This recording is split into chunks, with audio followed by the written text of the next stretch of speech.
Muito boa noite, prezado telespectador. É segunda-feira, 21 horas, e a Conecta Mais TV traz até você o Ponto a Ponto, um lugar para convergências ou discordâncias de opiniões, mas sempre embasadas na opinião dos nossos especialistas. Na noite de hoje, com o apoio especial da Unimed Vale das Antas, Espanhol Materiais de Construção, Vila Bela Floricultura, Odontoclínica Freuner, Service, Contabilidade, Artemóveis e Posto das Flores em Vila Flores, eu recebo em ordem alfabética Cassiano Milhavaca, mestre em História pela Universidade de Caxias do Sul, pós-graduado em Tecnologia da Educação pela UX, pós-graduado em Administração Escolar, Supervisão e Orientação Escolar, Coordenação Pedagógica em Educação à Distância, graduado em Pedagogia e em História, também em Ciências Sociais pela URGS, professor efetivo do Quadro Público Municipal de Nova Prata. Darli Golembieski, administrador de empresas, técnico contábil, economista e advogado, graduado pela UX, com pós-graduação em Direito Tributário, também pela Universidade de Caxias do Sul. Isabel Minosso Balzan, professora de Língua Portuguesa e Literatura, graduada pela Universidade de Caxias do Sul, pós-graduada em Gestão Ambiental e Desenvolvimento Urbano, professora e atualmente diretora da Escola 11 de Agosto. Aposentei. Aposentada. Lindo Bolsoni, advogado, ex-presidente da OAB no período 2004-2012, conselheiro do Hospital São João Batista e do Grupo de Apoio da Polícia Civil e da Brigada Militar, colaborador do Presídio Estadual e procurador do município de Vila Flores. Formada a nossa bancada para a noite de hoje, a gente dá abertura aos debates dessa semana, todos eles pautados pelos fatos que ocorreram na semana passada e que chamam a atenção do nosso corpo editorial, sejam por serem acontecimentos vinculados ao ambiente econômico, político ou social.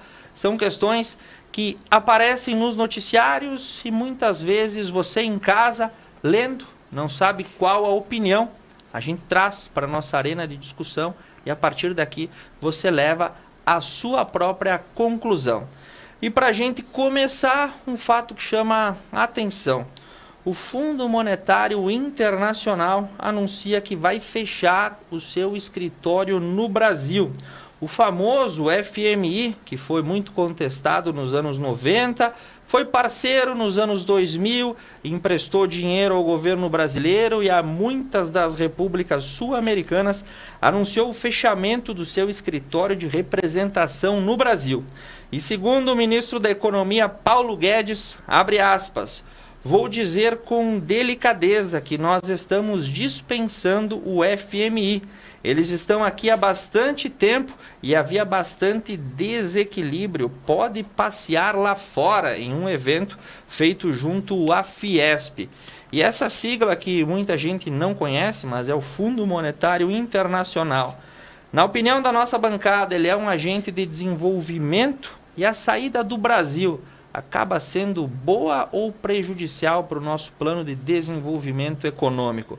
Para começar o assunto, eu peço a opinião do nosso recém-chegado e também economista Darli Golembieski. O que você pode nos afirmar sobre esse fato? Boa noite, Darli. Boa noite, Thiago. Boa noite, Isabel, Cassiano, Dr. Lindo aqui nessa bancada. Queria agradecer o convite, estar a primeira vez aqui com vocês e parabenizar a Conecta TV+, pela excelente produção e pelos quadros das reportagens. E é muito útil, muito produtivo para a nossa cidade e para a nossa região, A questão do FMI, Assim, primeiro também queria parabenizar o Dr. Paulo Guedes, porque já estava na hora de... O FMI, para quem é mais antigo aí, nos ajudou muito o Brasil, Emprestou dinheiro para nós quando nós precisávamos, mas ao mesmo tempo eles digitavam as regras da economia.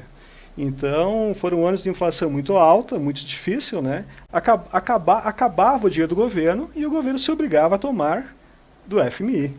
Era vergonhoso, mas necessário. Então, assim, o FMI foi um mal necessário para o Brasil, Só que, ultimamente, a economia do Brasil tem dono. Tá? Nós temos nossa dívida interna, nossa dívida externa, mas não tem nada que o pessoal técnico do FMI fica dando pitaça aqui no Brasil, tá? Confundindo a população, dizendo que o Brasil vai decrescer tanto do PIB e tal, e tudo errado, certo? Então, acho que passou do limite. Até hoje o Brasil é credor do FMI mesmo, tá? O FMI foi fundado em 1945, são 190 países, o Brasil também tem um percentual de voto lá, né? Mas não tinha mais razão para estar aqui no Brasil. Talvez gostassem muito de praia, ou outras coisas, né? Não faz mais sentido. Eles têm mais agora que atender outros países que precisam realmente de ajuda, né? De apoio, né? Mas os anos do FMI foram anos difíceis para o Brasil, para a Argentina lá atrás. Se falava muito em calote, né? Eles davam dinheiro, mas você tinha que seguir uma série de recomendações, né? Então, se hoje criticam o Paulo Guedes, eu fico imaginando como seria o FMI hoje ditando as regras para o Brasil. Não teríamos aumento para ninguém, os aposentados, os funcionários públicos. É uma forma matemática, eles têm uma administração matemática da gerência deles. Então, assim, obrigado a eles, tá? E vamos torcer para que não precisamos recorrer a eles por um médio tempo, pelo menos, né? Muito bem. E na sua opinião, Cassiano Milhavaca, analisando ao longo dos acontecimentos históricos, muitos dos países sul-americanos recorreram ao FMI para salvar suas economias. E agora a gente consegue dar essa respirada? Inclusive a Argentina, que é pauta da próxima matéria, né? Em 2018, com o Macri, perdeu um dos empréstimos mais grandes do FMI, de 56 bilhões, né, de dólares, né, em 2018. Infelizmente não resolveu muito, né? Porque a situação da Argentina ficou pior ainda, né? No próximo bloco a gente vai expandir esse quadro esse assunto, também. Né? Quando tu comentou, me lembrei, a primeira coisa da Argentina, digo, realmente o FMI é que quando o FMI teriam 3 braços, né? A preparação, auxiliar a economia, formar os agentes da economia e emprestar dinheiro. Desses 3, o que ele mais faz é emprestar dinheiro. E é isso que faz a fama da FMI.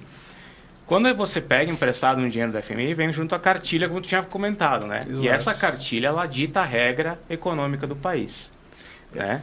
Dita como o governo deve acontecer dentro da economia. Concordo em partes com o Guedes, realmente, a FMI, o escritório da FMI aqui no Brasil não precisava mais estar aqui. Tem que ver se não era pago pelo Brasil, pelo governo brasileiro ainda. Acho que não. Nós já pedimos, eu me lembro de 3 situações que o Brasil precisou muito do FMI, que foi com a crise do petróleo, né? 73. Pós 80, aí que se estendeu para 90. A gente também teve a questão ali da instabilidade política, né, entre Fernando Henrique e Lula, aí também veio o FMI de novo para dar um aporte para equilibrar a economia, para não assustar os credores, né, para não assustar a fuga em massa do mercado internacional. Mas em 2005, e esses escritórios eles ficam, principalmente na América Latina, né, para acompanhar, ver se a cartilha está sendo colocada mesmo em prática, né, esses escritórios de representação estão ali para ver se realmente esse país vai resolver a situação ou não. Nós pagamos a dívida lá em 2005, 2 anos antes, porque o prazo era 2007, né? Foi pago em 2005. Né? Então, eles continuaram por mais... Bom, nós estamos em 2021. O Guedes, de certa forma, tem razão. O que estão fazendo ainda no Brasil? Agora, eu vou dizer uma coisa, cara. Eu acho que o Guedes poderia perder uma oportunidade de se justificar com uma colocação mais aprofundada, um argumento mais aprofundado, né? Ele teve uma oportunidade, porque por trás desse passa fora que ele está dando para a FMI, tem envolvido atrás a questão de toda a crítica que esse escritório está fazendo à política econômica do atual governo no Brasil. Exato. Né? Inclusive o Ilan Goodfine, que vai assumir agora em janeiro, né, de 2022, que é o brasileiro que foi presidente do Banco Central do Temer, né, é um dos que também critica muito a política do atual governo. E o escritório aqui também. E aí, isso é que irritou o Guedes. Com e aí, mas eu acho assim, ele poderia ter, como um economista, né? O cara é formado, é doutor e mestre em economia pela Universidade de Chicago. Ele tem conhecimento, ele tem a noção do mercado financeiro. Tá aí o Pandora Papers para provar que o cara surfa da economia, ele não está ali por nada. Então, o que faltou dele foi trazer uma resposta à altura do ministro da Economia, entendeu? Ele largou uma colocação dessas que eu acho que, tipo, prejudicou, criou um atrito desnecessário entre a FMI e o Brasil, né? E a gente nunca sabe quando a gente vai precisar de um... Né? Meu pai já dizia que a gente nunca pode tratar mal ninguém, porque tu nunca sabe de quem tu vai precisar da mão no dia seguinte. A Argentina, em 2018, precisou, e é recente, né? Então, esse cuidado eu acho que ele devia ter tido, de repente. Evitar um atrito desnecessário. Ele já tinha convidado os caras para sair, né? Eu acho que se a visita não quer ir embora, tem outras formas de tu mandar ela, né? Coloca uma vassoura atrás da porta, tá na hora de dormir, vamos fechar as janelas aqui, vamos... Mas, porque o que acontece? O Guedes vai acabar saindo para a história como um personagem caricato do atual governo, como alguém que vai ser lembrado por essas frases do passa fora, do empregado não pode ir para Disney, e aí perde o outro lado que ele poderia contribuir muito e trazer colocações bem mais consistentes do porquê que o FMI não precisa mais estar no Brasil, né? Então acho que faltou isso da parte dele. Um pouquinho de diplomacia, talvez. Eu acho. Não dá para a gente viver sem diplomacia. É que eles andaram divulgando dados que o Brasil ia decrescer 9,5% e a Inglaterra ia decrescer 4%, e no final inverteu, a Inglaterra decresceu 9,5%. Segundo a previsão desse escritório no Brasil, o PIB brasileiro ia retroceder 10%. Quase 10%. Retrocedeu 4%. Exato. E o Guedes ficou indignado com a previsão. Eu digo, Guedes, também fica contente, retrocedeu menos. E ali estava uma oportunidade dele dizer... Olha, os caras planejaram 10, nós jogamos 4. Por quê? Por causa disso. Mas tem esse viés estranho, né, também nessa entidade. Esse viés esquerdista, essa coisa aí. E os exercícios da futurologia dos economistas, né? Eles fazem essas projeções. Dr. Lyndon Bolsoni, o que o senhor acha dessa saída do Fundo Monetário Internacional da Terra Brasilis? Olha, vou concordar com o colega Darli, com o Cassiano, e endossa o Paulo Guedes. Acho que eles vão tarde. Já sugaram o que tinha que sugar aqui, já não tinham mais motivação para estar aqui. É um grande banco, né? É um grande banco, e o banco, na verdade, quer lucro, não quer saber de emprestar, fazer ação social. Então, o que aconteceu? Ele foi pago lá em 2007, o governo, na época, acho que era o governo Lula, pegou dinheiro dos bancos a um valor o triplo do que pagava o FMI, pagou o FMI e ficou devendo uma dívida astronômica para os bancos, né? Então, na verdade, o FMI aqui no Brasil já não tinha mais motivo para estar aqui. Embora ele pertencia a 190 países, o fundo dele, o pano de fundo dele eu acho que é iluminar as aplicações do grande capital internacional. Para dizer o seguinte, olha, você aplica no Brasil, que vai estar tal, você aplica aqui na desastre da Argentina, e aí, então, na verdade, eles criam a política para o grande, o grande investidor, para eles terem onde saber. É uma jogada, na verdade, o capital internacional é uma jogada, ele vai onde que ele vai levar mais dinheiro, né? Onde que ele vai faturar mais. A verdade é que 39, tu tinha comentado que tinha um poder de voto, é 2,8%. É bem baixinho. 39% do poder de voto está na mão de 5 países. Exato. Né? Que é quem? Esse que tu falou aí, os que bandam na economia global. Estados Unidos, Japão, Alemanha, França, Reino Unido. Estados Unidos, 17%, 18% quase do poder de voto. Né? Em resumo, se utilizam emprestando o dinheiro, o capital, e manipulam esses países, servindo de instrumento de Ele dominação. Ele é um desenvolvedor econômico. Exato. Uma pergunta, um desenvolvedor? Mas ele está com o olhado para quê? Para o grupo mais rico dos países. É um cheque especial, tá? Que custa muito caro, né? Os países que tomam dinheiro do FMI precisam, tá? Porém, eles perdem autonomia financeira totalmente da economia, né? Mas só lembrando aqui, o doutor Lindo muito bem lembrou da questão foi o Lula, tá? Que fazia um lobby internacional, ele pagou 15 bilhões de dólares para a FMI e zerou a dívida. Lembrando que a dívida externa não era só a FMI. Hoje o Brasil deve 600 bilhões de dólares, títulos de dívida pública, empréstimos de empresas. Então a dívida externa sempre existiu e sempre vai continuar existindo. Mas naquela ocasião o Lula fez um lobby e liquidou, no caso o FMI, tá, que era a menor parcela, a taxa da Selic acho que era 14% no Brasil, ele tomou dinheiro dos banqueiros aqui e lá acho que era 2%, 3%. Então enriqueceu os bancos no Brasil, né? Próprio da gestão... E tivemos um período histórico e característico que os grandes bancos brasileiros de rede dominaram e tiveram valores reavindos as suas contas em juros que não eram cobrados em nenhum outro lugar do mundo. Agora a gente assiste uma abertura do panorama bancário, a gente tem bancos digitais, tem Open Bank, tem uma série de ferramentas que vão se abrindo e vão diversificando esse setor, inclusive com a presença dos fundos de investimento e de núcleos voltados do mercado financeiro e do mercado de capitais, aportando dinheiro nas pequenas e médias empresas. Isso não acontecia. Concluído, Dr. Lindon, ou temos mais alguma colaboração? Não, eu acho que então, que já foi falado tudo, aí o FMI já não faz mais sentido, né? Ele representa os metacapitalistas, né? O grande capital. Os grandes interesses. E aí, então, não tem por que estar aqui. E falando numa época passada, os bancos faturavam aqui no Brasil, só de cartão de crédito, 324% ao ano, né? Exato. Era uma taxa de juros estratosférica, não tinha lugar nenhum do mundo, né? Exato. Então era um bom lugar aqui para os metacapitalistas investir na bolsa, investir em outros negócios. Exato. E o FMI nada mais é do que o investigador para... Trampolim. Como é que chama hoje? Ele sairia como um investigador para dizer o seguinte, olha, investa nesse país, naquele outro, tal. É uma prévia que daria então para o pessoal que quer investir.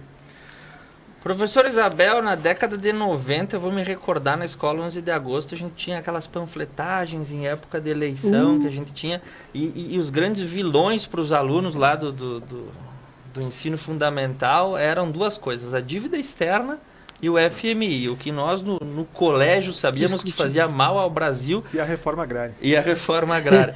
Eram essas bandeiras. Como é que a Prof. enxerga essa saída do Fundo Monetário Internacional e isso de fato pode impactar na nossa economia? Na verdade, boa noite a todos, né? Obrigada pelo convite mais uma vez. É um assunto que eu não surfo muito, mas eu já aprendi um monte aqui hoje, só no ouvir, né? Mas eu gosto muito porque aprender faz parte da natureza humana. Mas em relação ao Fundo Monetário, o que a gente, como o Tiago diz, né? A gente me recorda, a gente ouvia todo dia, o tempo todo, o Fundo Monetário está exigindo isso, está exigindo aquele outro. E quem sofria com isso? A população, né? Nós sofríamos muito. E aí nós discutíamos, vocês como alunos e nós como professores também. Então, acho que nesse momento, eles saírem daqui, acho que ele foi infeliz mesmo, o Guedes. O Guedes fala demais, né? Mas sabe muito. Isso é o problema dele. Ele vai deixar uma imagem péssima para ele. Ele é técnico, mas... Ele é muito bom na área dele, mas ele devia se manter mais fechadinho, porque esse tipo de coisa não leva a lugar nenhum, né? Pelo contrário, só prejudica. E eu acho que se ele está dizendo isso e entendo que se não precisa mais, o que estão fazendo aqui? Né? Podia ter saído, né? Talvez com um pouco mais de diplomacia, um pouco mais... Eu acho muito bom que eles saiam daqui. Tomara que a gente não precise nunca mais. O fantasma do passado. Tomara que a gente não precise nunca mais, porque viver com as próprias condições daqui dentro, né? Claro que a gente sabe que a gente vai depender a vida toda de todas as pessoas de todos os países. Mas o Fundo Monetário realmente é um grande banco para tirar muito de quem precisa. Uma triste lembrança, e é isso, né, que eu gostaria de não ter mais no nosso país, né? E fora as agendas de austeridade, as famosas agendas de austeridade que... Multas, penalidades... Nas populações mais pobres, nos países do Sul, isso pode ser muito bem visto, né? Elas acabavam impactando justamente na pasta que mais precisava, que eram nas divisões da sociedade, enfim, educação, saúde, no custo de porque saúde, era uma educação, cartilha segurança. muito incoerente. Tipo, eu te dou dinheiro, mas está aqui. Primeira coisa que tu vai ter que fazer, reduzir o gasto do Estado. Exato. Se o teu país está na pindaíba, que é o caso da Argentina, o que mais vai acontecer é aumentar o gasto do Estado. Tu tem mais população dependendo do Estado se a economia está frágil. Como é que tu vai querer que o cara, te dou dinheiro emprestado, mas tu não pode mais gastar, tu tem que segurar. Se o cara está endividado, como é que ele faz isso? Isso é um genocídio. Exatamente. Isso é um genocídio. E nós vivemos num país que ele é profundamente... A população é profundamente dependente do governo. Sempre foi. Sim. Existe uma relação com o Estado que é muito forte. Se aí você pensar numa... Isso é contestável, viu? Numa economia moderna, no mundo moderno, começa a variar isso, viu? Sim, só que daí nós temos do outro lado, né, uma situação que é uma população dependente. E aí nós vemos aí toda uma questão bem próxima, né? Nós tivemos a questão pandêmica, o fechamento do acesso ao provento econômico, e aí o Estado teve que voltar e dar dinheiro à população para mantê-la, a economia funcionando. Sim. E a própria Bolsonaro foi um dos governos, o governo federal, que mais no mundo auxiliou a população, Sim. entende? Deu dinheiro para quem não precisava, né? E aí, estranhamente, ele virou o culpado da situação, enquanto que muitos prefeitos e governadores usaram o dinheiro de outras formas, desviaram até, e se abriu uma CPI, um circo, aquilo, né? Para culpar Bolsonaro. Então, agora o governo, às vezes, ele tem realmente que auxiliar, tá?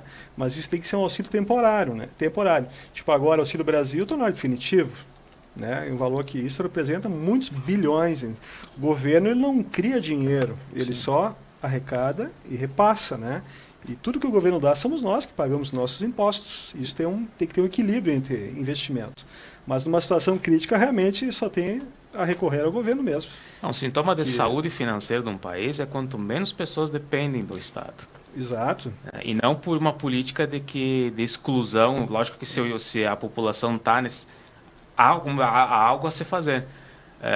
Mas quanto menos a população depender do Estado, mais saudável vai ficar o país. Exato. Econômica e Margaret Thatcher dizia o seguinte, que o país em desenvolvimento não era aquele que mais integrava pessoas aos programas sociais, mas sim aquele que mais tirava. Tinha menos pessoas envolvidas, atendidas.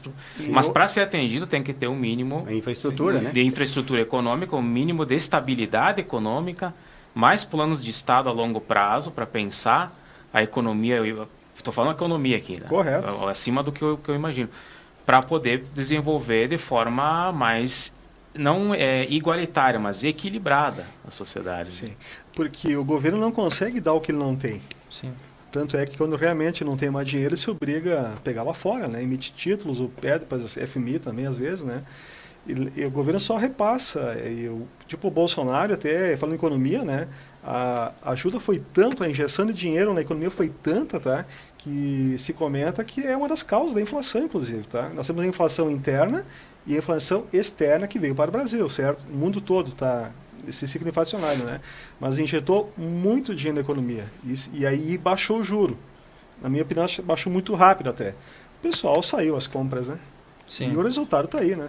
E agora tem que regular novamente Agora, remédio amargo, aumentar a taxa de juros. todos esses botões macroeconômicos. Mas para a gente sair desse ambiente global e de economia, nós vamos para o próximo assunto. Mandando um abraço para a dona Geniva, o Pato Juste, a Ivanir Finha, a Karina Segalim, o Ezequiel Nólio, a Maria Dolores Iri, a Laurete Solstiço e a Rosalva Mesomo Golembierski. Conhece? Obrigado pela audiência. Muito bem. Seguindo com Os as colegas nossas notícias e informações da semana passada, isso impacta diretamente a nossa comunidade aqui de Nova Prata. Por quê? 64 corporações de bombeiros voluntários do estado do Rio Grande do Sul agora enfrentam uma situação de insegurança jurídica. Por quê? Nós tivemos até pouco tempo atrás, foi promulgado pelo governador Eduardo Leite, uma lei específica que dava o regimento e o norte aí para as corporações dos bombeiros voluntários, ao mesmo tempo com a coexistência junto ao Corpo de Bombeiros Militares. Ocorre que uma ação impetrada aí perante o Tribunal de Justiça discute a constitucionalidade dessa lei e, por hora, em medida liminar, o Tribunal de Justiça suspendeu a eficácia e a ação fica aí, né, no limbo para onde e como serão gestionados os fundos voltados aos corpos de bombeiros voluntários do Estado. Na opinião da bancada, a que se deve esse conflito que agora entrou na seara jurídica entre os bombeiros voluntários e os bombeiros militares?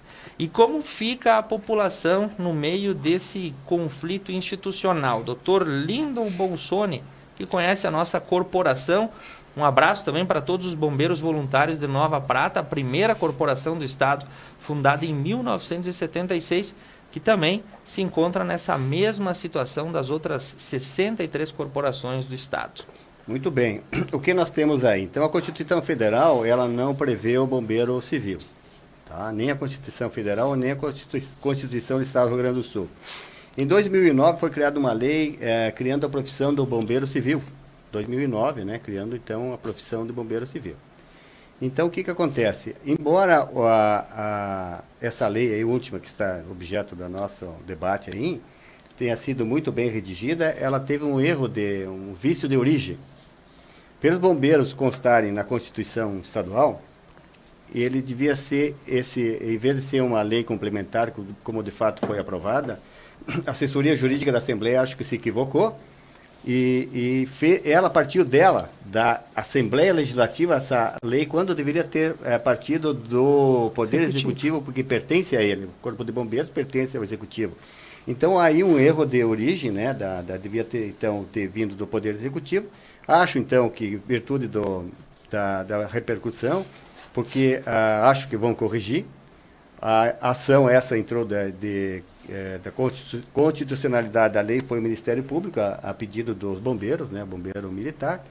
E aí, então, o que o Tribunal de Justiça? O Tribunal de Justiça só vai olhar, então, só o aspecto da constitucionalidade, só. Ele não vai entrar a dizer se a lei é boa, se não é. Então, o que vai? Suspenderam, então, já detectando que é um erro de origem, vício formal. Mas o que vai acontecer? Por exemplo, Nova Prata tem uma questão diferente dos outros bombeiros. Aqui teve uma ação judicial, que eu acho uns 10, 12 anos, criando, então, aqui, reconhecendo o bombeiro civil como sendo uma corporação de âmbito municipal. Essa lei que está sob júdice agora, ela reconhecia o bombeiro como auxiliar de combate, prevenção de incêndio e de defesa civil. E a lei previa, inclusive, que qualquer município, qualquer associação, poderia conveniar com o município. Mas aí o que aconteceu? Os bombeiros militares acharam que essa lei iria atingir as atribuições deles, competências e atribuições do bombeiro militar. Então, aí, para se preservar a instituição deles, aliás, não sei para que serve o bombeiro militar, por que tem que ser militar. Veja que aqui em Nova Prata tem uma estrutura de bombeiro civil muito bem equipada, um custo a 1/10 de uma... Se tivesse um bombeiro militar aqui em Nova Prata, o bombeiro aqui, o município repassa R$15 mil por mês para o bombeiro aqui voluntário. Se tivesse uma corporação militar, o valor seria muito maior.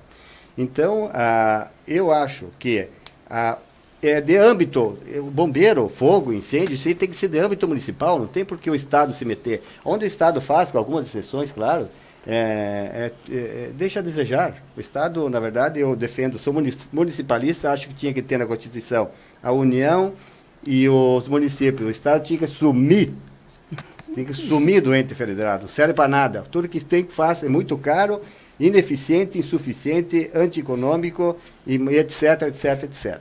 Então, sou municipalista, acho que os bombeiros a lei vai ter que voltar lá para o Poder Executivo para reformular ela. E, por exemplo, por que eu acho que todo município tem que ter? Veja só, aqui em Nova Prata nós temos, se não tivesse bombeiro voluntário, nós estaríamos aqui na Veranópolis. Então, Nova Prata, Nova Araçá, Nova Bassano, não sei se Paraí entra, André da Rocha, Protásio, todos esses municípios, o bombeiro militar atender. Não vai dar conta. Então, o que tem que fazer? Todos os municípios deveriam, quando editarem a lei, e nada impede que eles criem. Qualquer município, Protásio pode criar, Vila Flores, aqui na Nova Bassano, pode criar, fazer um convênio com essa associação e ter todos os serviços. Correto. Então, veja o que o bombeiro voluntário faz aqui em Nova Prata. A prevenção do incêndio, combate, né? Eles transportam pacientes do hospital para casa, de casa para o hospital. Eles atendem acidentes. Eles foi comprado então como é que chama o nome do... Desfibrilador. Coração, né? Aquele lá do coração? Não, aquele para quebrar a lataria. Desencarcerador. Isso, desencarcerador. Obrigado, Douglas. Eu participei do dia da entrega, eu esqueci do nome. Então, é uma ferramenta que tem um motorzinho com a gasolina. É uma tesoura grande e ela corta qualquer lataria. Não tinha, que isso era um sonho do bombeiro há muitos anos.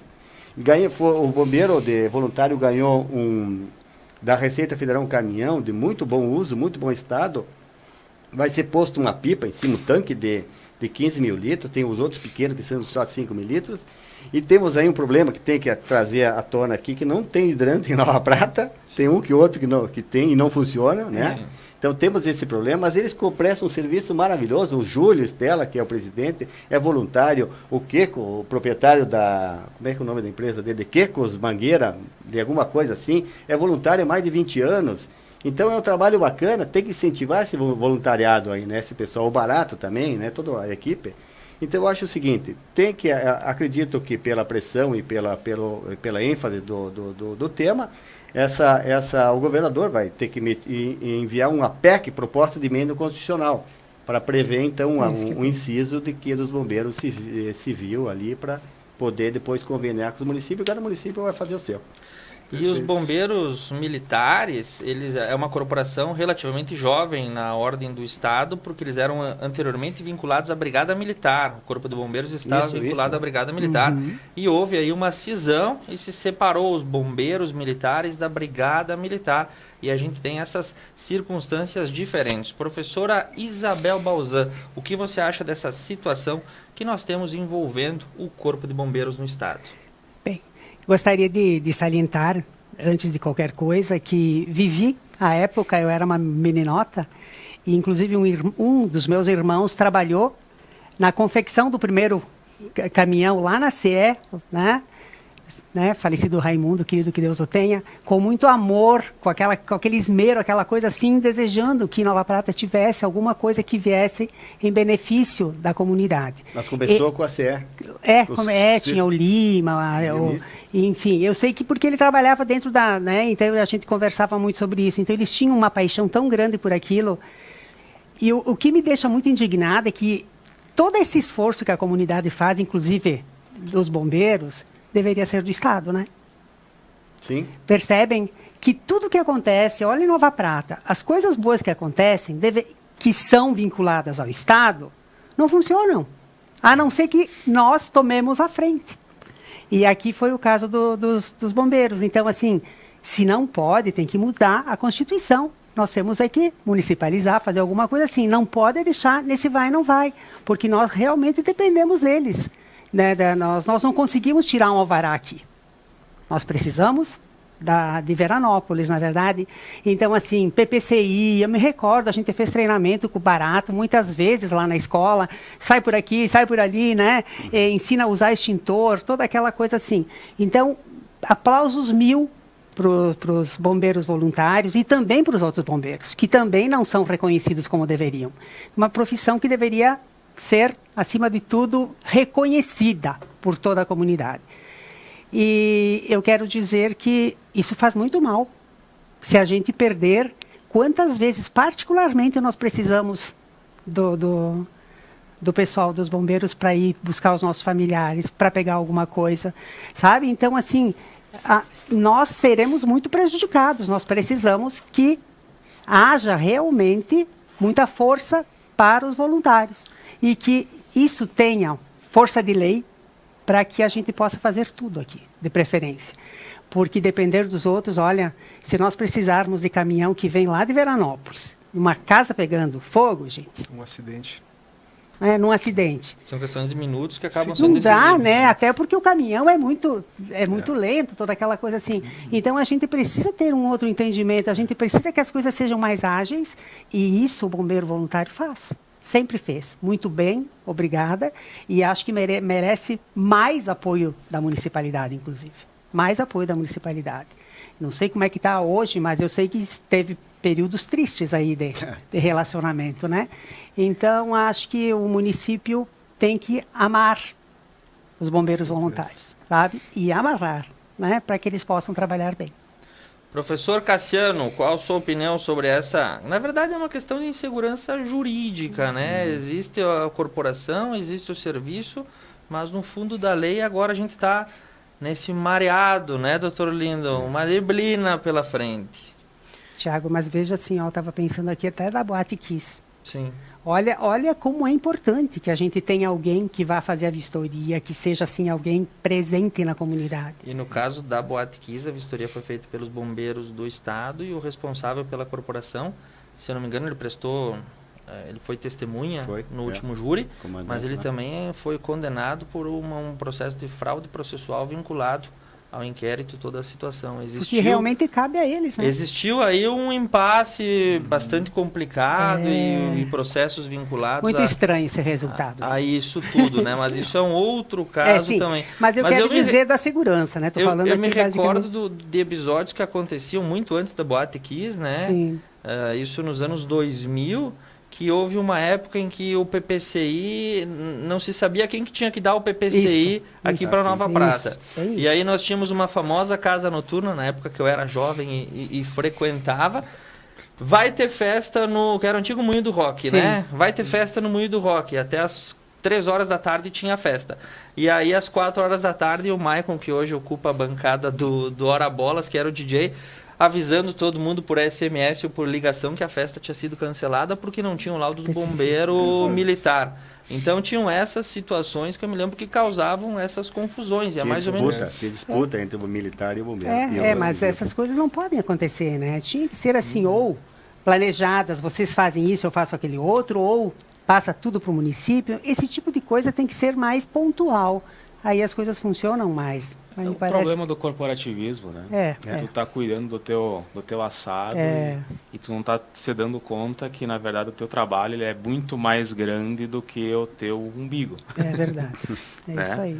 Eu ia começar colocando a questão da Boate Kiss, realmente, que eu acho que isso trouxe à tona muito essa questão da importância, né? Que não é um trabalho, não é um brinquedinho ser bombeiro. Não. Né? É uma responsabilidade muito grande. E isso tudo que reacendeu, né, depois de tanto tempo, mostrou quanto isso é importante, né, um corpo de bombeiros. Mas me chamou a atenção uma coisa, né, me resgatei uns conceitos da área da história, que eu vi ele aqui já quase brilhou ali quando falou dos bombeiros, tu também trouxe recordações. Cara, na área da história a gente diria que praticamente isso se constituiu um patrimônio cultural da cidade dos bombeiros. Com certeza. Porque foi só falar deles que já brotou aí um sorriso em todo mundo. Ou seja, veio umas memórias muito boas. Né? Isso quer dizer, isso simboliza o quê? A identidade da cidade. Está literalmente trazendo a identidade da cidade personificada nos bombeiros voluntários. Né? Me chamou a atenção isso. Então, no momento que tu não tem, que tu tá extinguindo essa corporação, tu tá também dando um chute na própria história e identidade da cidade. Né? Quantas mãos construíram aquilo e quantas mãos vão se perder por uma simples inconsistência, insegurança jurídica, né? Exatamente. Estou muito longe desses termos aí. Espero que se resolva logo isso, né? E que se tenha o devido valor tanto aos bombeiros militares quanto aos voluntários, que é o que mais está precisando agora. Né? Eu dei uma olhada no site dos bombeiros e eles colocam os militares, né? Mas tem também uma associação gaúcha, né? De Voluntário Sul. Voluntário Sul. Isso. Segundo os bombeiros militares, eles conseguem atender 76% da população do Rio Grande do Sul. Mas é esse atender que vocês falam. Vamos supor que aqui nós temos uma corporação em Veranópolis, né? Não tem o bombeiro voluntário em Nova Prata. E quando está em estado de urgência, é urgência. 1 minuto, 2 minutos pode... Como vocês colocaram aqui, estou só repetindo. Você vai uma vida. 10 minutos você foi uma casa consumida pelo fogo. Né? Acho que teve Protásio um caso bem... Sim, do meu não cunhado. Faz muito tempo que foi bem triste de ver. Sim. Foi muito triste aquilo. Então tu imagina tu precisar, que nem tu diz agora, um deslocamento de eu estou falando meia hora porque eu dirijo um carro. Mas eu acho que meia hora não vence com um caminhão. Carregado com água, não. Carregado com água.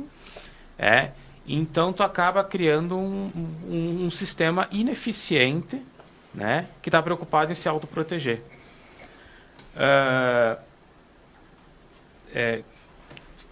Eu acho que se a gente reclama muito do Estado, né, como uma máquina pesada, onerosa, que não funciona...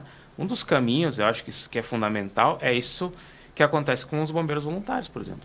Né? É tu descentralizar esse poder do Estado de decidir tudo, ter todo o serviço na mão e partir para as corporações voluntárias, para as corporações, indo para outros campos aqui, para a filantropia, para as entidades, para os paraestatais, que agora tem bastante, né? Os sistemas S aí, por aí vai.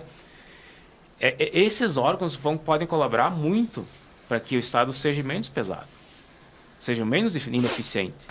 E nós temos um exemplo aqui, né? Aos trancos e barrancos, com problemas, com melhorias, né? Avanço, retrocesso, mas estão aí. Né? É uma segurança para todos nós. Nossa. Sim. A gente sabe que não vai precisar de meia hora para se resolver uma coisa. Sim, você liga e fora a questão da parceria, né, com a cidade americana, como é que é o nome? Noblesville. Isso aí, que manda os seus veículos e tudo mais, e o Corpo de Bombeiros está sempre aí à disposição. Antes da gente dar prosseguimento e dali encerrar, só para o fato não ficar perdido aqui, eu vou pedir para o Douglas colocar na tela, nós falamos do caso da Boate Kiss, essa notícia ela remonta aí o ano de 2015, né? O ex-comandante da Corporação de Santa Maria, ele foi condenado pela Justiça Militar, né? O capitão e tenente-coronel também foram condenados, que eram responsáveis aí pelo licenciamento e outras situações. A condenação deles se deu na Justiça Militar, só para a gente deixar claro para você e não ficar nenhuma dúvida. Para a gente encerrar essa discussão, doutor Darli, o que o senhor acha desse embate corporativista? Me parece uma disputa de egos, né? Vira e mexe sempre tem uma encrenquinha entre bombeiros voluntários e bombeiros militares. Mas assim, a profissão de bombeiro, seja eles voluntários ou militar, é uma das mais nobres que a sociedade pode contar, tá? Porque eles arriscam a vida para salvar as nossas vidas, né? Nova Prata teve exemplo anos atrás do incêndio do Moinho, foi uma coisa gigantesca, né? Tivemos lá centenas de bombeiros que morreram nos Estados Unidos por ocasião das torres gêmeas que caíram, né? Nas florestas é seguido o caso de bombeiros que perdem a vida devido às situações. Então, assim, é uma das mais nobres profissões. Os bombeiros voluntários de Nova Prata, sim, é um orgulho, é um patrimônio da cidade. O Estado, em vez de criar nos lugares que falta, os militares, se for o caso, né, tenta incomodar os bombeiros voluntários. Nova Prata é exemplo de corporação. A gente sempre ajuda também e é um exemplo para tudo, para acidente, para incêndio, para qualquer coisa pode contar com eles. Até para lavar a rua, se for o caso. Então o pessoal trabalha, se prontifica. Jamais Nova Prata deveria cogitar de perder essa instituição. É um orgulho de Nova Prata. Sabe até, Tiago, que o ano que vem vai ser criado o Bombeiro Mirim. Perfeito. Né? Então é bacana para os pais que querem deixar o filho para ter uma coisa diferente, né? Poder brincar e se divertir e aprender, porque é um ambiente saudável, bacana, né? Exato. Então o ano que vem vai ser criado o Bombeiro Mirim aí para quem quiser entregar o filho. Agora eu lembrei que numa ocasião, no Dia das Crianças, a gente ligou e eles foram com o caminhão e levaram as crianças do jardim passear pela cidade. Gente, a felicidade. Vocês imaginem como é que eles enxergam os bombeiros. Entendem? Assim, para eles, heróis mesmo, né? Heróis, né? Papai Noel em cima na escola, entrando com o caminhão de bombeiros. Então, como é que a gente não vai ter o brilho no olho, né, Cassiano? A gente tem eles fazem parte das piores e melhores bombeiros. É verdade. Situações, aqui na cidade mesmo, personalidades que faleceram, quem leva são os bombeiros. Personalidades. Os artistas, o Ayrton Senna, os bombeiros estão sempre presentes. Quando o time de futebol chega a catástrofe, quem leva é os bombeiros. Exato. É isso aí. Por isso que eu digo, é uma identidade da cidade. É ótimo. E o de Nova Prata é um exemplo indiscutível, né? A dedicação dessas pessoas, o amor que elas têm e a comunidade é muito importante. Só de pensar no pioneirismo, em ser o primeiro em modelo, 76. Modelo. Ser pioneiro é num lugar onde tu olha pro lado e não tem ninguém que está fazendo a coisa que tu está fazendo, o seu primeiro cara a fazer, já é um baita de um exemplo de, né? Isso em 1976, né? Isso. Reconhecer, né? Reconhecer esses pioneiros, né? Nossa. Pelo amor de Deus. Um abraço a todos os bombeiros voluntários, um abraço a todos os bombeiros militares. Esperamos que todos possam trabalhar com segurança jurídica, assim que o Tribunal de Justiça decidir essa circunstância. Um abraço aí para Tatiana Conte Clivati e para o Ezequiel Nólio, que estão nos acompanhando. Tem umas perguntas para ti, Darli, mas daí a gente vai fugir um pouco da pauta, né? A gente deixa aí para um outro... Eles me adoram. Eles querem saber quem que tu acha que vai ser o presidente e o que fazer com o fundo eleitoral, mas aí a gente vai... Temos que marcar um outro outro dia, mas a questão do fundo eleitoral é uma vergonha, né? E vai passar, né? E já passou. Já passou, Já passou, né? Bolsonaro né? tinha vetado e os congressistas aprovaram novamente, né? São quase 6 bilhões de reais, um país que precisa tanto de infraestrutura, educação, saúde, dedicar tanto dinheiro assim. Eu, sinceramente, não entendo por que os políticos precisam de fundo eleitoral. Para se eleger. Simples. Não, é óbvio, mas tipo assim, hoje com tantos... eu posso expor meu programa de governo na mídia, de N maneiras, entende? Atingindo uma população, e por que tem que ter dinheiro, tu entende? Para quê? Tu acha que o Renan Calheiros, por exemplo, se ele não tiver dinheiro, vai se eleger como? Uma porcaria daquilo lá. Exato. Então, Bolsonaro, tá? Como é que vai se eleger um sujeito? Bolsonaro é o Messias que veio para tentar botar ordem na casa, né? A nossa bandeira do Brasil nasceu com já escrito ordem e progresso. Então nós temos que ter ordem. Nós não somos nossa bandeira é verde e amarela. E Bolsonaro está aí, tentou ajeitar e o sistema todo está... Hoje a gente vê o tamanho do sistema, sistema de corrupção, sistema político do Brasil, o peso disso. Né? Basta ver quem está contra o Bolsonaro. Então, os intelectuais, a grande imprensa, os artistas, são pessoas que... Os artistas recebiam milhões para fazer um show, entende? Claro que eles têm que se revoltar. O Bolsonaro cortou essa teta. Né? Então sanguessugas do dinheiro parasitas, público. Parasitas em nome da cultura, entende? Além da questão eleitoral, além da questão do atual presidente, ou dos antigos presidentes, eu sempre remonto e sempre, independente da bancada, volto ao marco teórico, o Cassiano sempre já me ouviu falar, se chama Raimundo Faoro, e eu sempre levo o nome desse gaúcho de Vacaria, escreveu um livro em 1958 chamado Os Donos do Poder, e lá ele coloca o estamento patrimonialista burocrático, essas pessoas que esse corpo invisível que circunda os órgãos de poder no Brasil e que fazem com que a gente tenha que abrir mão de 6 bilhões de reais do orçamento da União, que poderiam ser repassados às outras áreas mais fundamentais, mas que estarão caucionando Santinho, campanha digital, página do Facebook e outras circunstâncias nas próximas eleições que você está obrigado a votar. Só no Brasil mesmo, né? É uma vergonha, não tem, né? Mas é simples de resolver. É só pesquisar, ver o candidato que usou o dinheiro do fundo eleitoral e não vota nele, faz campanha contra. É a única arma que todos pegaram, né? Em maior ou menor escala, né? Mas na próxima eleição você pode fazer esse pente fino na sua intenção de voto. E nessa questão de Brasil, a gente pode continuar um pouquinho, né? Na minha opinião, nossa Constituição tá uma coxa de retalho, já não tem mais. Temos que fazer uma nova Constituição, juntar tudo emaranhado de leis, né, doutor? Porque ninguém mais se entende. E estão jogando o princípio da confusão, tirando proveito da situação. Mas eu acho que é feito, no fundo, para ninguém se entender. Eu acho que, no fundo, a gente tem que ter essas celeumas jurídicas. O Brasil foi construído em cima da estrutura do antigo Império Português, a gente tem essa herança muito forte, e um homem fundou o Império Português, e o nome dele era João das Regras, lá em 1300 e pouquinho, muito antes da gente pensar em existir. Isso vai se contraindo ao longo, né, como um vírus, já que a gente falou tanto de vírus esse ano, ao longo da nossa história. Mas eu tenho que ir para um rápido intervalo comercial, senão a Camila Nalim, que está ali atrás, vai dar um cartão amarelo para a gente. E nós vamos com a palavrinha dos nossos patrocinadores. Na sequência, a gente volta para falar sobre algo tão dramático quanto um tango argentino. A situação da população argentina. 3 minutinhos, o ponto a ponto, volta já já.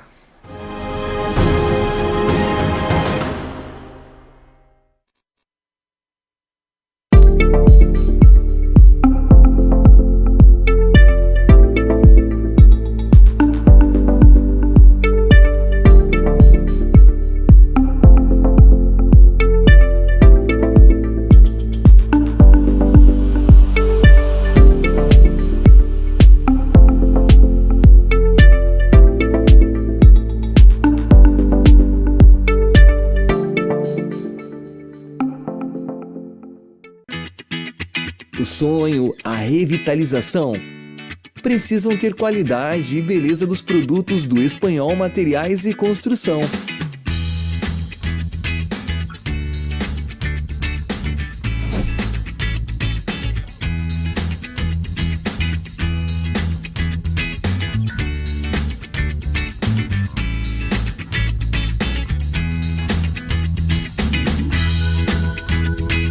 em novo endereço.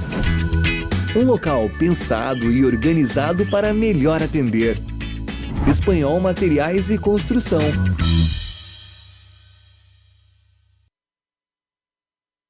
A Service Contabilidade está no mercado há mais de 25 anos, oferecendo serviços de contabilidade e assessoria em várias áreas. Com unidades em Nova Prata e Nova Bassano, a Service Contabilidade está perto de você em todos os ambientes. Sua equipe oferece experiência, inovação e proteção para sua empresa e seu negócio. Service Contabilidade. Seu crescimento, nosso compromisso. Posto das Flores.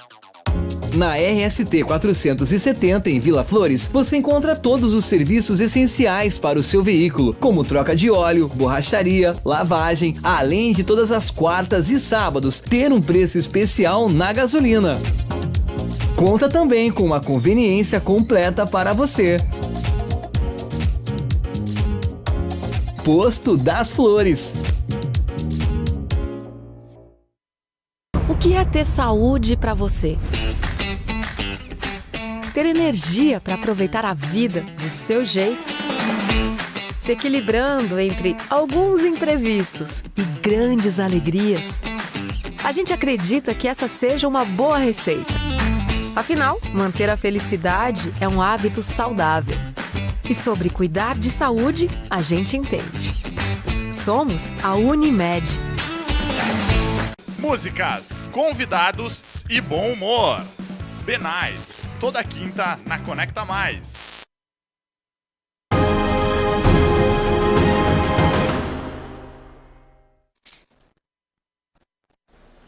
Retornando para você o ponto a ponto dessa segunda-feira, dia 20 de dezembro, clima natalino, e nós aqui discutindo questões nada vinculadas com o Papai Noel.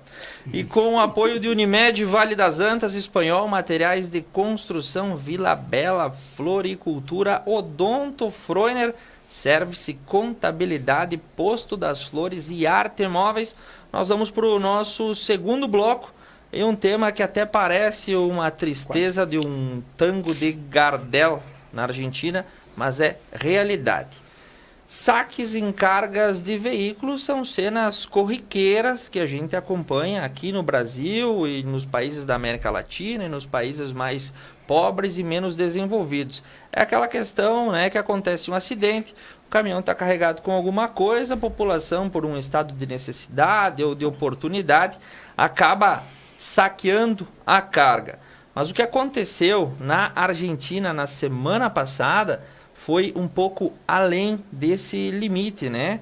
Os habitantes aí, os cidadãos de uma província argentina acabaram carneando os animais ainda vivos dentro do caminhão, num ato de desespero. Enfim, não se sabe a realidade com que essas pessoas estão passando.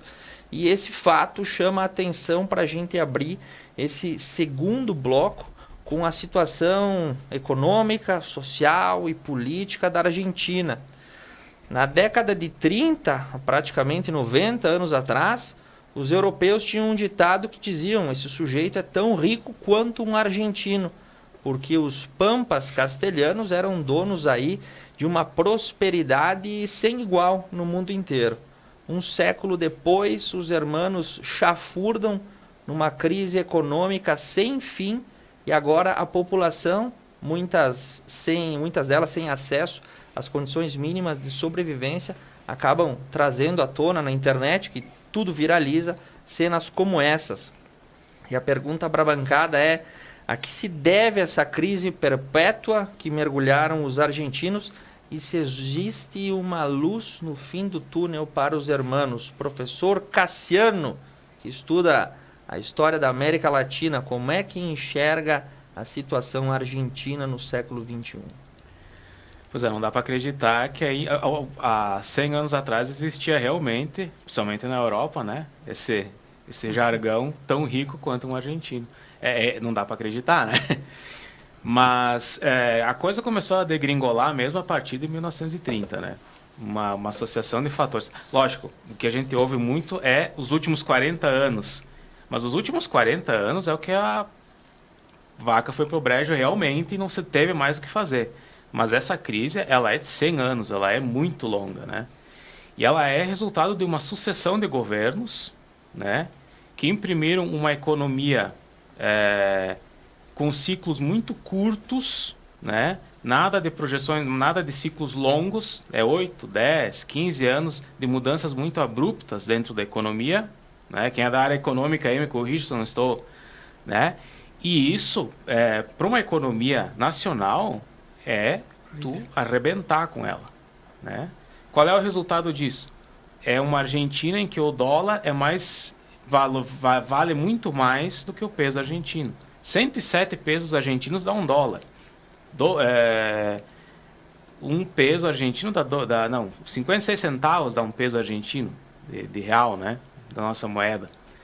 Ou seja, se tu tem uma economia que não tem a longo prazo um projeto econômico para o país financeiro, uma moeda que se estabiliza, que atrai investidores e que tu possa usar ela dentro do teu país, e não que é o caso da Argentina, que tem duas moedas paralelas praticamente trabalhando na economia, né?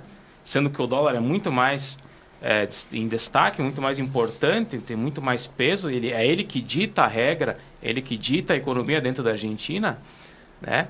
E aqui começa o problema. Quando tu é dono, a moeda principal para a tua economia não faz parte, tu não tem controle dela, tu não emite ela, tu não tem reserva dela, tu tá à mercê dela. Nós estamos aqui com a questão do petróleo, que é uma realidade, né? Quando você cota um produto em outro valor, que não é o seu, da sua moeda nacional, tu está correndo o risco de oscilar.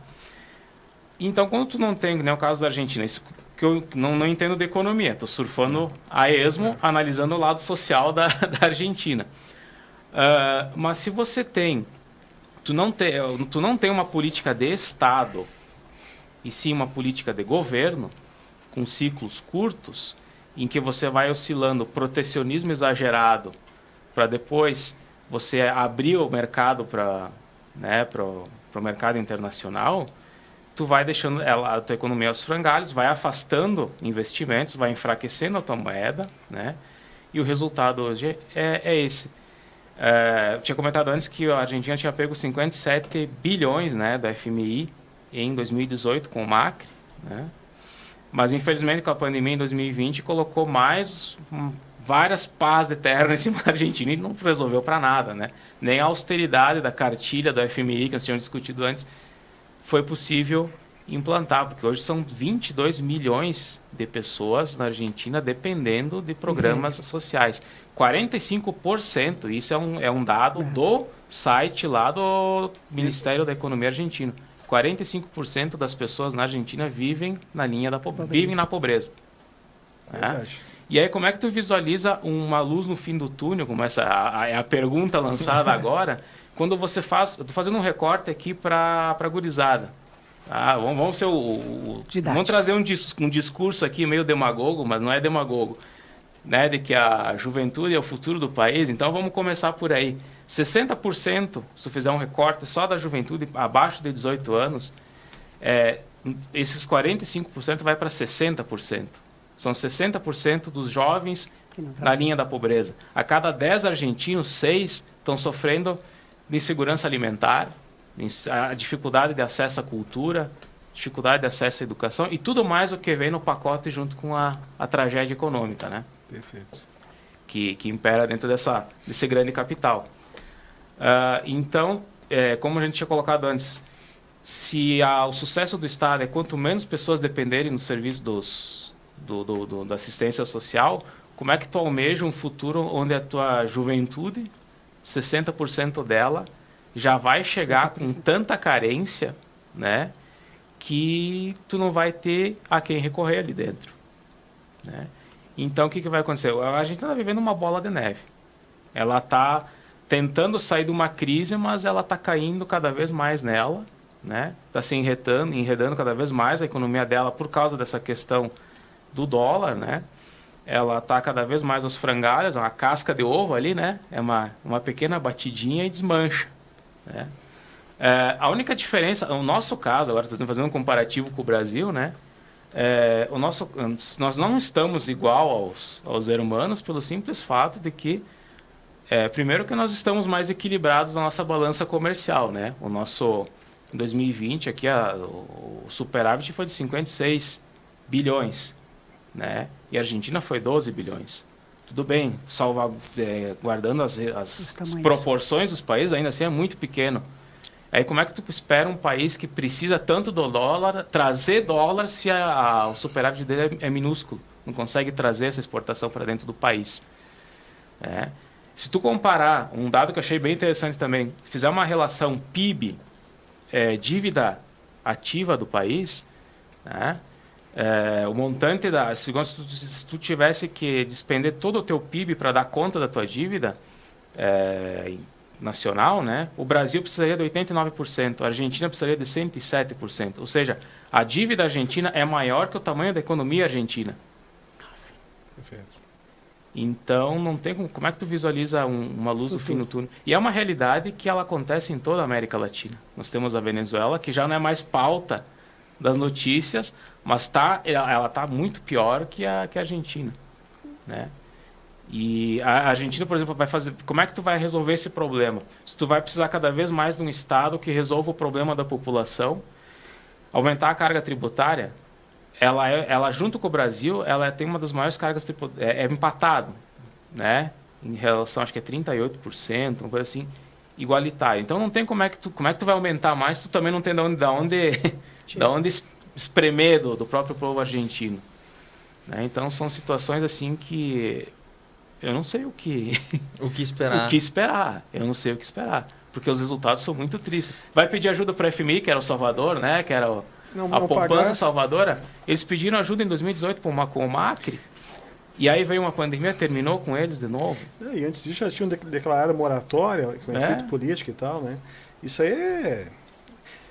76% da dívida argentina é em dólar. 24% é em peso. Então, imagina tu ter uma dívida em dólar e depender da cotação do dólar dia a dia, mês a mês, ano a ano. Mas a questão era o gado, né? Sim. Está explicado. O pessoal está passando fome. A gente não consegue entender isso, porque nós, amém, né? Sim. Estamos vivendo muito bem, obrigada aqui ainda, né? Mas isso é fome, isso é miséria, isso é desespero. Os pais não têm o que botar na mesa. E essa pobreza, realmente, eu também acompanhei um pouquinho esse final de semana, procurei dar uma lida. É professor catando lixo, gente. Sabe, que é advogado recolhendo papel na rua para poder vender e para poder comer. Então, o negócio está muito pior do que a gente ouve. Sim. A gente ouve muito pouco ainda, sabe, a respeito do que está acontecendo lá. Que é uma pena, né? Eu acho que todos nós tínhamos que ser muito felizes. Até mesmo porque a Argentina é um dos grandes parceiros comerciais na América Latina. Isso. Então o Brasil está achando que não é o problema dele, é problema dele também. Claro. Porque se a Argentina está aos frangalhos, isso compromete diretamente a nossa economia. Deixa de comprar, né? E é um exemplo. Nós não estamos tão mal assim, porque graças a Deus, graças aos pagamentos de dívida também, só discutindo, né? A nossa dívida ela é mais em real e mais interna do que externa em dólar. Então, isso que impede, mas é esse fio aqui, ó, que nos separa deles, estarmos na mesma condição. O que vai acontecer é que nós vamos ter novamente uma invasão de argentinos, como ocorreu em Torres, em Camboriú, né, anos atrás, né? Quem tem dinheiro sai do país, né? Já saíram, Darlin, já saíram. Os que têm dinheiro são os primeiros a se mandar. E um dos destinos leva o dinheiro junto. Estava sendo Punta del Este e Montevidéu, que era pela proximidade e para fugir. Como a gente falou antes, parece que tem uma economia paralela lá dentro, tá? Porque você tem que, para a economia se manter, tentar, tem que ter uma referência. É o dólar. O dólar, eles chamam de dólar azul. Entende? Porque o peso deles não vale nada. Mas sempre foi um povo muito boêmio, bons vinhos, tango, comida gostosa. O sonho dos casais era visitar Buenos Aires. Era isso. Eu fui, acho que uns 3 anos atrás, numa convenção pela empresa, né? Cidade bonita, mas já se falava muito em inflação. Hoje está na casa de 50 e poucos % ao ano, né? Mas é assim, ó, é típico de países governados por governos populistas. O governo populista ele quebra o país. Venezuela era um dos países mais ricos do mundo, era uma bacia de petróleo do mundo, e comeram os cachorros, comeram os gatos, sumiu do mapa, né? Aí nós temos agora o Chile, que infelizmente não tem outro caminho. O governo ele não consegue dar o que ele não tem. Primeiro você tem que fazer o bolo, tem que juntar a riqueza para depois distribuir. Quando você distribui pobreza, mais pobre fica a nação. E a Argentina é o exemplo disso aí. Governos populistas, socialistas, agora temos o Chile, infelizmente, né? Nada contra as ideologias, mas a gente já sabe. Cuba era um dos países mais ricos do mundo em 1950, alto glamour, olha o que virou. A Rússia quebrou, olha a Venezuela. Então, assim, governos socialistas quebram nações, porque você quer repartir o que não tem. Você reparte a pobreza, sem contar os governos aí corruptos, né, que se adonam do pouco que resta e tomam para si. E aí dão migalhas para a população, né? Dr. Lindon,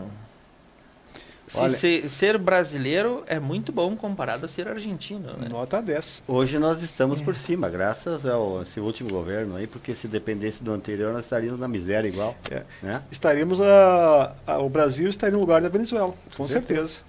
Mas o povo argentino, eu acho ele bastante assim, saudosista, assim, empinado, vive de memórias, tá que nem o gaúcho. Né? Nós estamos parecidos, gaúchos e argentinos, nós vivemos, o gaúcho vive de memória. Tanto que nós temos 18% de ICMS, e o maior investidor de Santa Catarina é o Rio Grande do Sul. As empresas estão se mandando porque Mampituba acima. Porque o ICMS lá é muito menor, eles faturam mais e vendem mais e ganham mais, e aqui no Rio Grande do Sul também vai para trás. Mas o argentino, eu acho que ele teve, aqui o Darli falou e o Cassiano falou também, os governos populistas, né?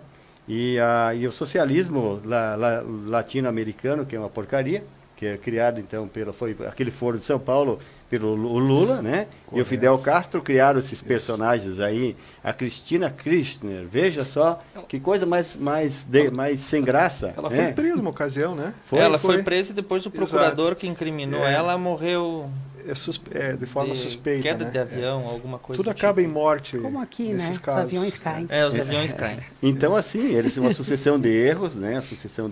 Aí, um povo que não é um país industrializado, vive da pecuária e da agricultura, né?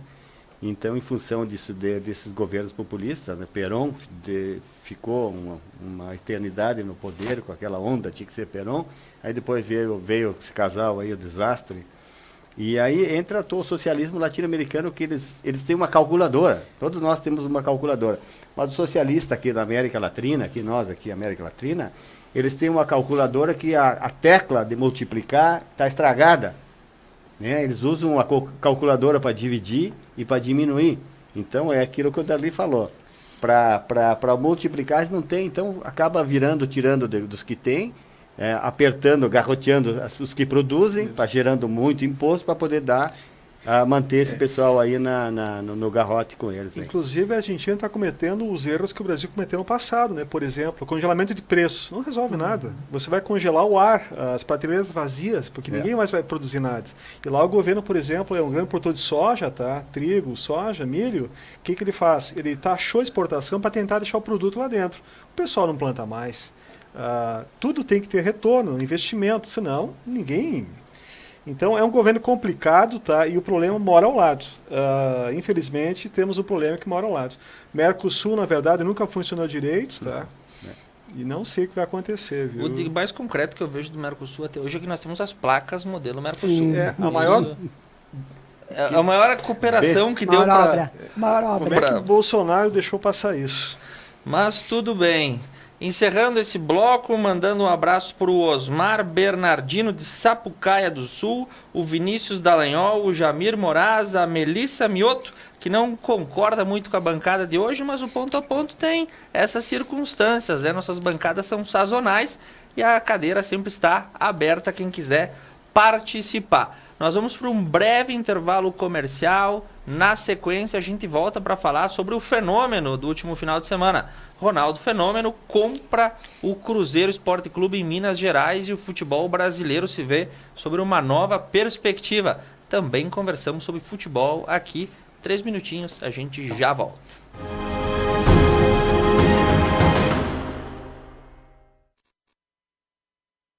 Mais uma novidade para os clientes da Adilnet Telecom. Agora você pode assistir seus filmes, séries, programas de TV, realities e programação infantil favoritos na Paramount.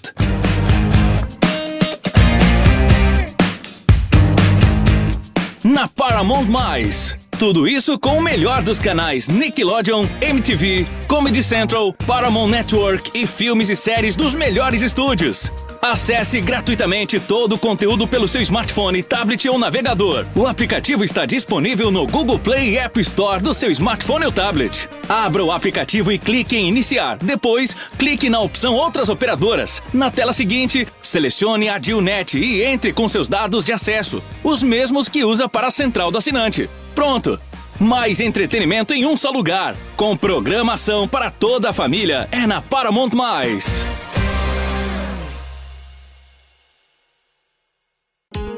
Posto das Flores.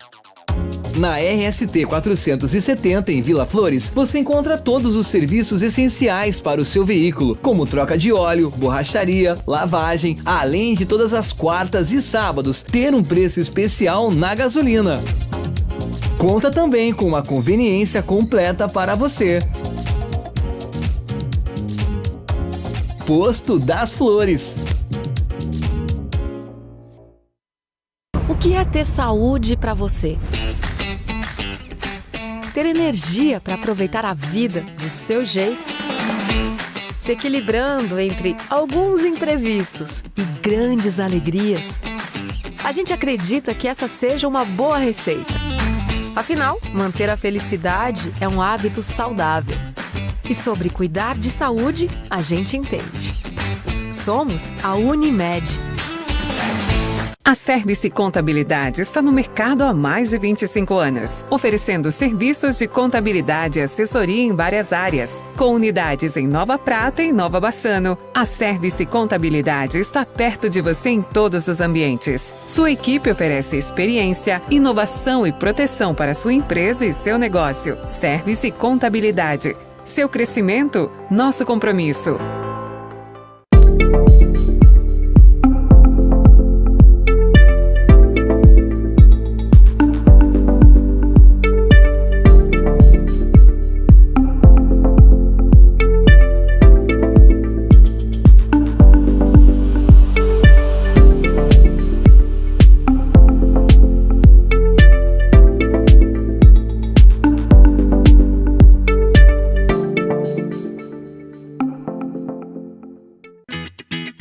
O sonho, a revitalização, precisam ter qualidade e beleza dos produtos do Espanhol Materiais e Construção.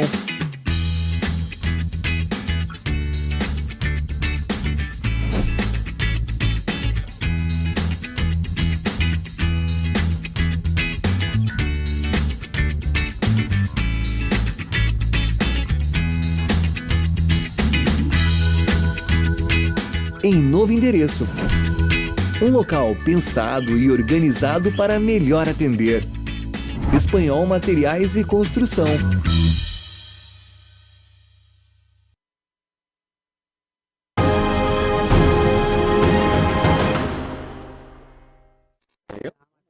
Tá, ano que vem nós vamos... E o Eduardo Caldeira. O ano que vem a gente vai pensar nessas possibilidades todas que vêm pro ponto a ponto. O nosso quarto bloco, contando sempre com o apoio de Unimed Vale das Antas, Espanhol Materiais de Construção, Vila Bela, Floricultura, Odontoclínica Froner, Service, Contabilidade, Posto das Flores e Arte Móveis. O nosso último bloco, semana de Natal, para ficar um pouco mais leve, de uma das torcidas mais sofridas do Brasil, e eu não falo da gremista ainda não. A torcida do Cruzeiro, né? O clube até então, o único dono da tríplice coroa, multicampeão, enfim, diversos títulos, uma dos maiores clubes de futebol que se viu aí submerso em uma crise sem fim do ponto de vista financeiro, que escorreu para o futebol, caiu para a segunda divisão. E a notícia que surge no último sábado: Ronaldo Fenômeno anuncia a compra do Cruzeiro por 400 milhões de reais, assessorado pela XP Investimentos e mais um grupo de investidores. A promessa é reerguer o clube e devolver a Raposa ao seu lugar digno no futebol brasileiro. Acho que ninguém aqui torce para o Cruzeiro, mas por trás da notícia, o fato.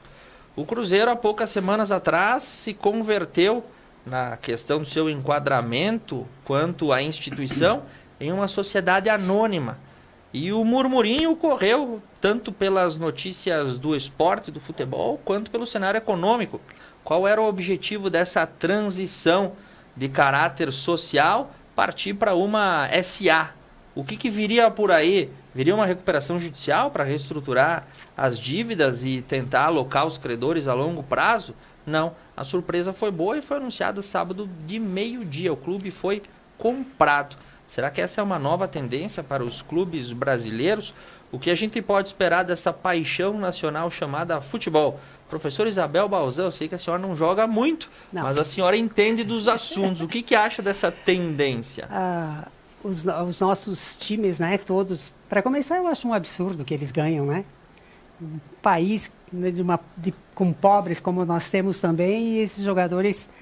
E isso acontece porque eu vejo os times todos como umas ONGs. ONGs, onde as pessoas se apropriam para ganhar dinheiro, para vender fama, para vender imagens, para vender narrativas, né? E aí chegou o Ronaldo e acaba com essa ONG e transforma numa sociedade anônima.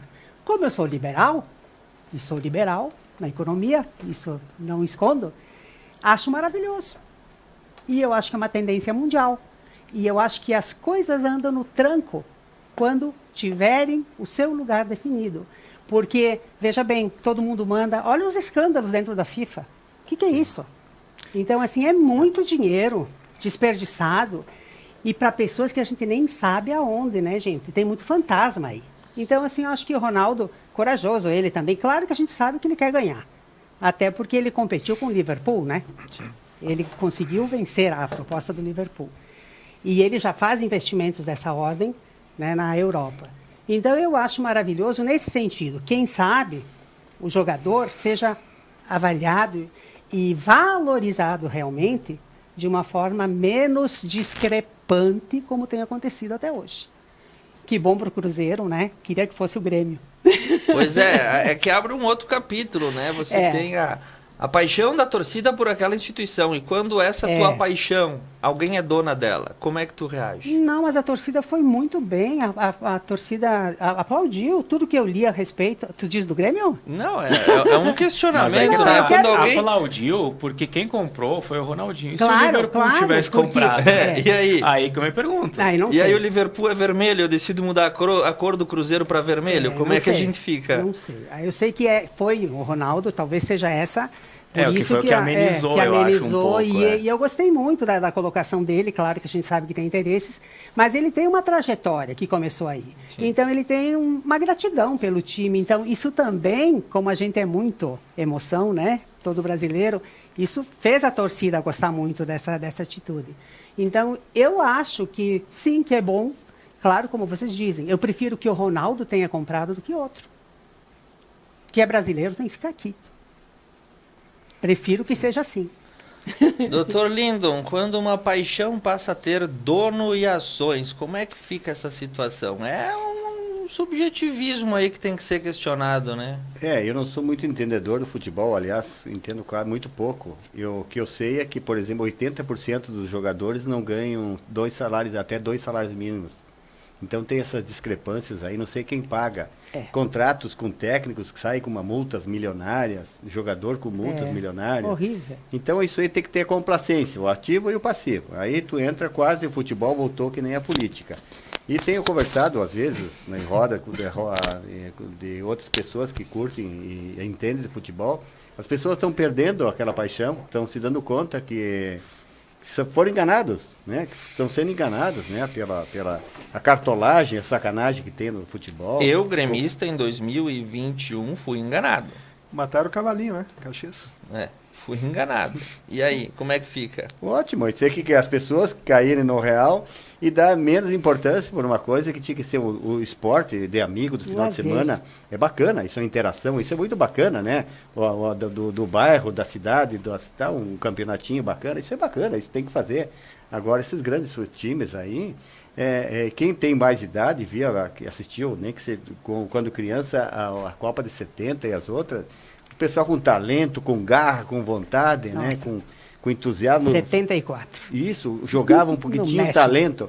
Hoje, se não tiver empresário, pode ser o quanto talento for, se ele não tem um empresário no meio futebolístico, o jogador é descartado. Diz, isso não serve, né? E aí então começa a cartolagem toda e tal. É uma pena. Acho que a paixão nacional está perdendo, então, até está se igualando aos partidos políticos, né? Muita sacanagem, corrupção. E as pessoas estão perdendo o valor histórico e o valor da agregação do futebol. É uma pena. Mas comprou, ele que faça bom uso, né? Coisa, que use como uma empresa, né? Que vá gerir ele com o time como uma empresa, faça dar lucro e reequilibre os salários do que realmente quem tem que ganhar ganhe razoavelmente, e que quem sabe se começa um novo futebol no Brasil, assim, que venha a florescer de novo essas pessoas que gostam, né? E os pequenos também venham a gostar do futebol como uma coisa bacana, e não uma sacanagem, uma pornografia como é agora. Doutor Darli, o fenômeno não é novo, né? Na Europa nós temos vários sheiks comprando times também, os né? árabes, exato. Não foi o Ronaldão que disse que para ter Copa precisava de estádios? Sim. Então, assim, de minha parte, tá? Eu acho que eu aplaudo, meu aplauso para o Ronaldão, tá? Eu gostaria que ele comprasse os estádios que foram frutos de corrupção do governo petista, né? Quem sabe devolva para a sociedade parte do dinheiro desviado, que os estádios, por ocasião da Copa, foram o principal instrumento de corrupção no Brasil do governo petista, do governo esquerdista. Né? Depois veio as Olimpíadas também, né? E o exemplo está aí. Foram bilhões e bilhões e bilhões de dinheiro investido na população, que depois faltou em saúde, educação, infraestrutura. Né?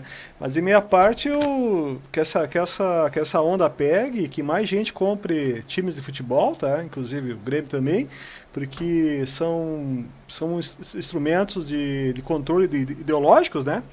E esses grandes valores, para mim, só tem um nome, né? Lavagem de dinheiro. Assim como tem quadros, cavalos, o futebol virou uma zona, né, doutor Lindo? Então, que se vendam mais estádios, que se vendam mais times, que te tire esse peso da sociedade. E se o Internacional for comprado, doutor, também pode ser? Aí nós vamos avaliar, né? Mas com certeza serão os últimos, né? Mas... Pimenta nos olhos dos outros não arde, né? Pra gente... É estranho, tá? Mas futebol é uma paixão nacional, mas o querido doutor Lino falou, está desvirtuado, né? Instrumento dos cartolas, a FIFA, no mundo, é bem complicado. Eu acho que esse cenário dessa figura empresarial entrando para o meio dos clubes, acho que é uma tendência para o século XXI, eu acho que vai haver uma reestruturação muito grande e aguardaremos. Professor Cassiano, o que o senhor acha dessa nova monetarização? Os times já eram monetarizados, é claro, mas agora, de fato, se tornando clube empresa. Eu tava na cozinha quando eu recebi a notícia. E aí a primeira coisa que me veio na cabeça, eu digo, meu Deus, essa semana vai ser ótima, né? Porque que vai chover de meme, piada e gozação pra cima do Cruzeiro, que já tava há 2 anos na Série B, sofrendo, e agora mais essa, digo, terminou, né? É o fim da picada. É o fim da picada pro clube. E ainda mais, aí a gente acaba descobrindo outras, né?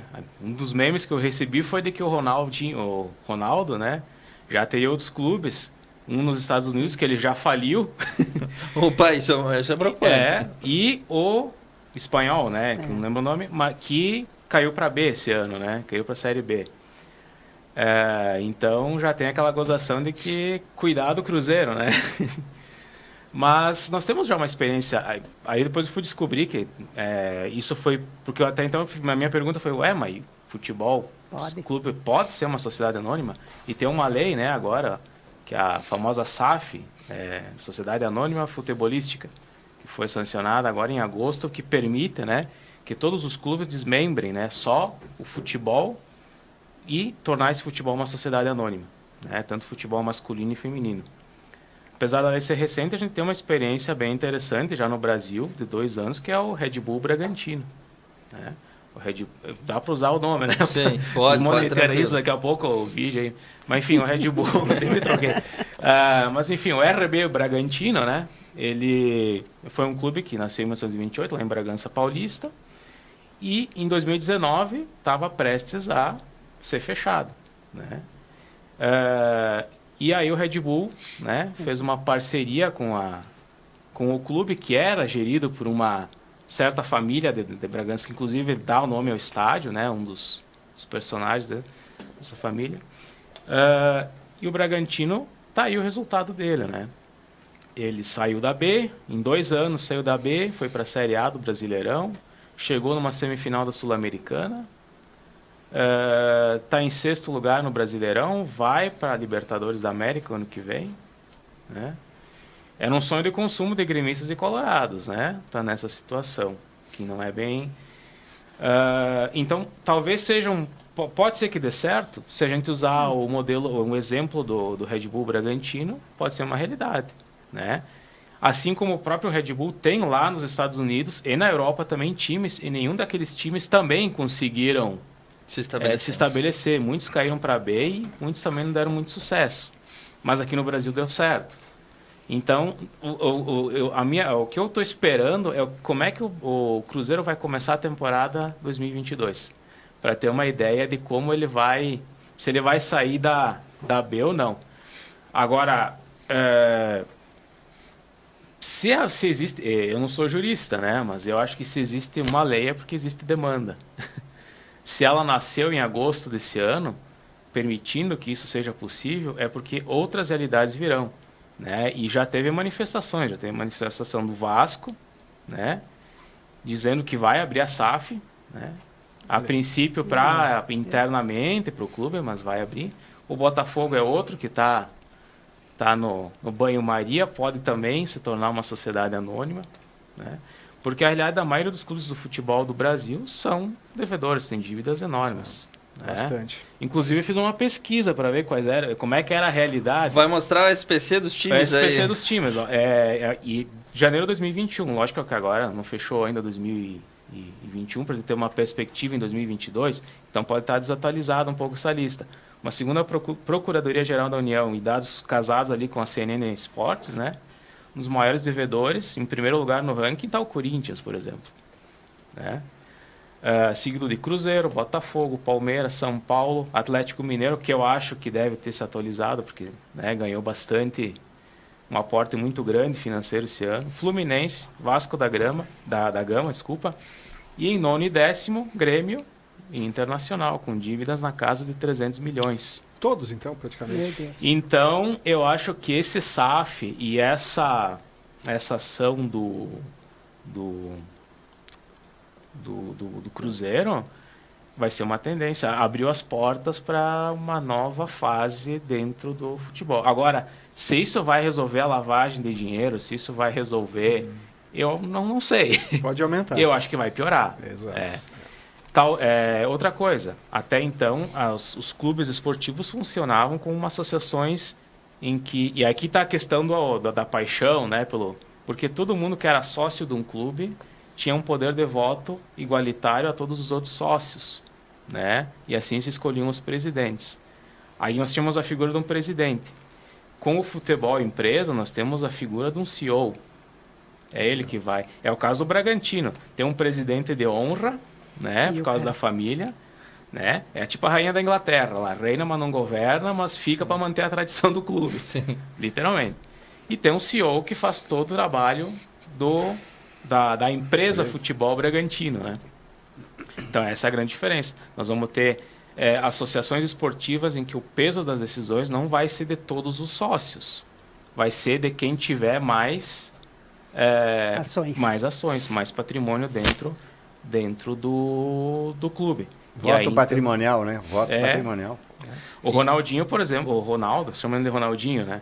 Mas o Ronaldo, ele vai ter decisão total em cima do Cruzeiro, né? Ele comprou 90% das ações, e ele é literalmente dono. E tem que levar em conta uma outra situação, né? Não é porque o clube tem um derrame de dinheiro vindo de capital externo que vai alcançar grandes títulos. O Manchester City foi comprado por um dos sheiks mais ricos que a gente tinha dos Emirados Árabes e ele quase sempre chega lá, né? Mas alcançar a titulação ou se tornar um time tradicional é um outro percalço. Senhoras e senhores, foi um prazer estar na companhia de todos. O horário já bate na sua hora e eu continuo mandando um abraço aqui. A nossa live no Facebook hoje rendeu pano para manga. O André Rueder, a Melissa Mioto, a Mirene Vera Furlaneto e o Ayrton Ayolfi, que disseram aqui que o Ayrton disse, bora vender a dupla Grenal, concordo e dou maior apoio. O Rodolfo Schmidt, que também nos assiste pelo YouTube. E na semana que vem, o último programa do ano, o último ponto a ponto de 2021, nós teremos Marcelo Roncato de Vila Flores, o professor Jair Mioto, a Lúcia Capelari aqui de Nova Prata e a dona Odila Perim, que estarão conosco para fazer aí a retrospectiva dos fatos dessa última semana. Um abraço para você que nos acompanhou. Ponto a ponto retorna a semana que vem. Muito obrigado a todos os convidados de bancada de hoje. Boa noite. Boa noite. Boa noite.